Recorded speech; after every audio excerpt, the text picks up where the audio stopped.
To new TV Telugu. ప్రముఖ దర్శకుడు రామ్ గోపాల్ వర్మ తెలంగాణ ముఖ్యమంత్రి రేవంత్ రెడ్డి సోదరుడు యనమల కొండలరెడ్డిని కలిశారు. ఈ సమావేశానికి సంబంధించిన ఫోటోను ఆయన తన సోషల్ మీడియా ఖాతాలో పోస్ట్ చేయడంతో ప్రస్తుతం ఇది రాజకీయ సినీ వర్గాల్లో ఆసక్తిని రేకెత్తిస్తోంది. ఈ భేటీ గురించి వర్మ తనదైన శైలిలో ఓ ఆసక్తికరమైన వ్యాఖ్యను జోడించారు. ఈయన రేవంత్ రెడ్డి కాదు, సింహం లాంటి రేవంత్ సోదరుడు కొండలరెడ్డి. తన సోదరుడికి ఉన్నంత బలమైన పట్టు ఈయనకి ఉంది అని వర్మ తన పోస్టులో పేర్కొన్నారు. ఈ వ్యాఖ్య ఇప్పుడు సోషల్ మీడియాలో వైరల్ గా మారింది. అయితే వీరిద్దరి మధ్య భేటీ ఎందుకు జరిగిందనే విషయంపై స్పష్టత లేదు.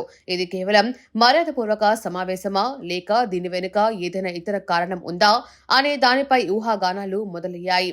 సాధారణంగా రాజకీయ నాయకులు ప్రముఖులతో వర్మ సమావేశం కావడం, ఆ తర్వాత వారిపై సినిమాలు ప్రకటించడం తెలిసిందే. ఈ నేపథ్యంలో కొండల్ రెడ్డితో భేటీ వెనుక ఉద్దేశం ఏమై ఉంటుందా అని పలువురు చర్చించుకుంటున్నారు.